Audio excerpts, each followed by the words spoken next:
Study lesson. Thank you so much for joining me. Today we'll be discussing on Monday's lesson, Christian providentially preserved. And we can, if you missed the last lesson, yesterday's lesson, actually this lesson is bringing you briefly back on what happened in 70 AD when Jerusalem was destroyed, as Jesus prophesied in Luke 19 and Matthew 24. So this lesson actually is bringing a little bit more insight of what we were discussing yesterday, which I gave you a lot more than the lesson was bringing yesterday on.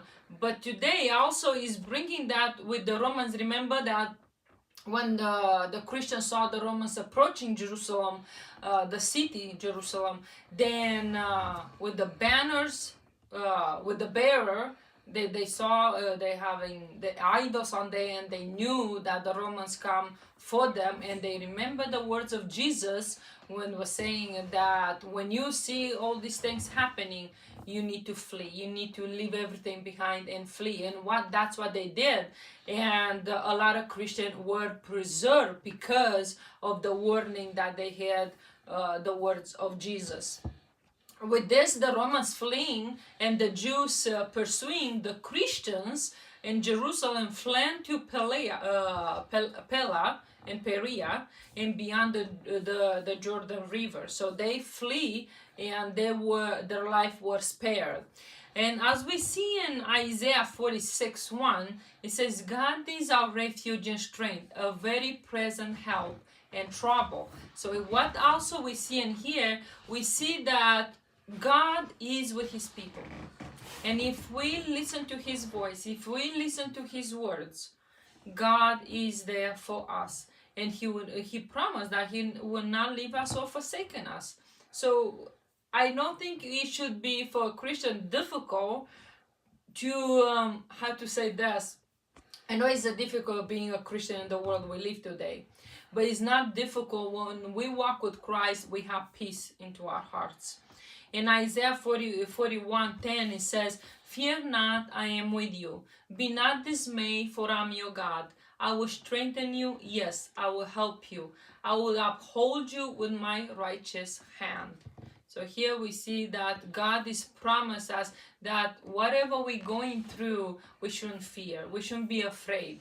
God is a tower of refuge that we can run for safety, and we will be safe. As Jesus says, Oh Jerusalem, Jerusalem, how many times I want to gather you under my wings like a hen gathers her chicks, and you were not willing. So are we willing to listen to him? Because if we are willing, he is there to protect us. He is there to be not just our friend, not just our father, but our mother, and everything that we're hoping from this humanity that we live on this earth to do to us, to look at us with that kind of kindness and compassion. According also to the Jewish historian Josephus, more than 1 million people died during the siege in Jerusalem, and an estimated 100,000 were taken captives. So these are the estimated, they don't know for sure, but it says that a lot of people died. It says more than 1 million people died during the siege in Jerusalem. And Jerusalem and the temple were destroyed, and they were destroyed many times. As we know, there was rebuilt, and Nehemiah, in the time of Nehemiah, he rebuilt again the Jerusalem when they were getting the people out of the Babylon that was captive for they were captive for 70 years there, and they brought it back to Jerusalem. So we see that it was rebuilt, but was destroyed many times over. But this one, it was in when the Romans took over in AD 70. It was burned to the ground. They killed everybody in their path. I mean, they completely destroyed, as Jesus mentioned it. Actually, when Jesus mentioned it in Luke 19:41, Matthew 23, that not one stone is going to remain upon one another. So we know that Jesus was trying to get people, warning people, Christians, that when they see all those signs, to flee.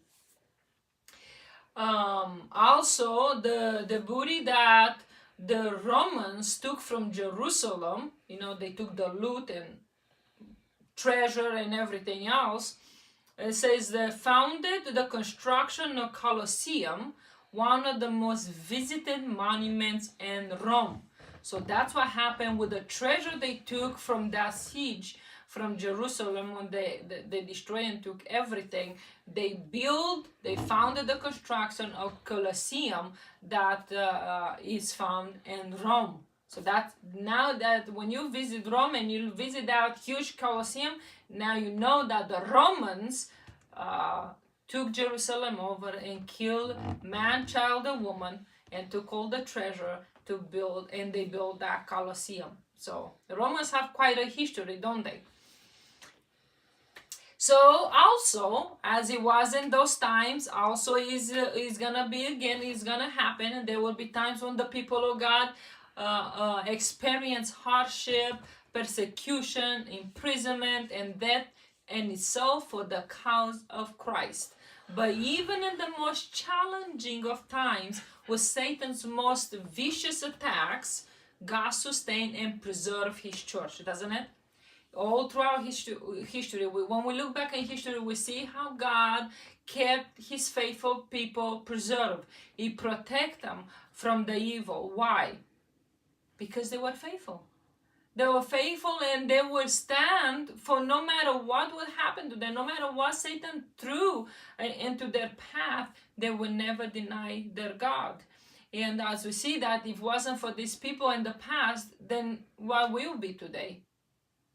If the love of Jesus was not passed from generation to generation, what we will be today? Don't know. In Hebrews 11, as we know, 11 is the chapter of faith, it says this, that woman received the dead for life again. So that we can look in the future, because many women lost a child during these wars, these revolts, this persecution that happened throughout the time. It says women received their dead raised to life again. Okay, this is a promise that in the end of time, Christ is going to raise the children and put it in the mother's arms. Others were tortured, not accepting the deliverance that they might obtain a better resurrection. Still others had trials of mockings and scourging, yes, and of chain of imprisonment. So you see, different people went through different things. In 37, they were stoned, they were sawn in two, were tempted, were slain with the sword. They wandered about in sheepskin and goatskin, being destitute, afflicted, tormented, of whom the world has no worthy. They wandered in deserts and mountains and dense and caves of the earth. These people went through some difficult times, didn't they? And you think you and I have it bad. You think you and I have it bad because we may not agree with somebody or disagree with somebody, or whatever conflicts we face on this earth. These people went through horrible time. It says that the mother lose their children, they were tortured, and others says they were mocking, they were scourging, they were in prison, they were in chain, they were they said they were slain with the sword, they were sawn in two. This is horrific things a human being can do to another human being. Okay, so but don't fear, because these people did not fear. These people loved Christ so much that they were willing, it was an honor for them to give their life for Christ. And we should be the same thing, because we see where the martyrs in the past, the dark ages, people that were burned alive on the stake, and they were singing and praising God. Why? Because the love they have for God, it was much greater than anybody would have done to them. So we have to keep this in mind, that when that time it happened, if it happened to any of us, God will be there and we will feel no pain. God will be there like he was with Daniel's friends, Meshach, Azariah, and Abednego.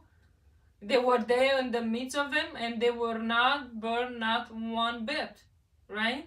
So God is going to be there with us. In Revelation 2:10, it says, do not fear any of those things which you are about to suffer.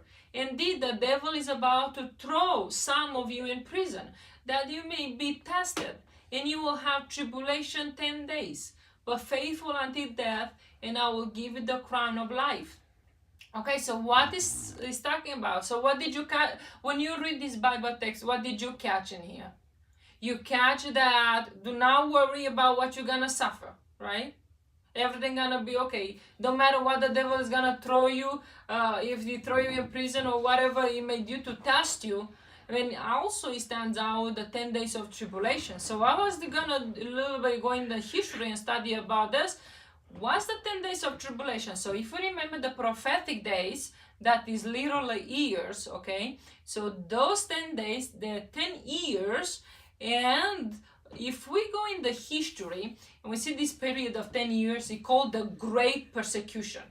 And this was led by, I hope I can say this right, Diocletian, okay? Diocletian began the persecution of Christians. And that was from AD 303, 312, 313. And that's the period what was the Great Persecution for 10 years.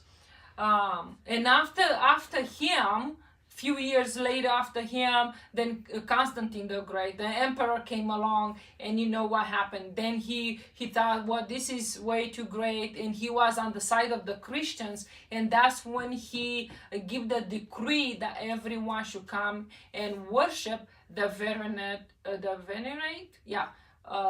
God of the sun. So that was how the Sunday worship, I guess, came in place. It was started with Constantine, Emperor Constantine.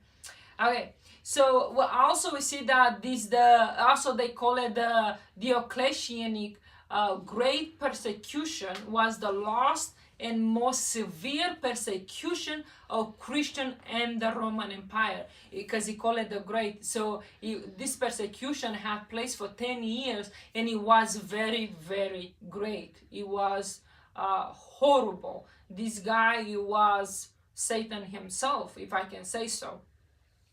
And vain were Satan's efforts to destroy the Church of Christ by violence. So he tried all these years to destroy God's church by violence. And then he saw that the more he's trying by violence, the more God's people are rising up, the more they multiply.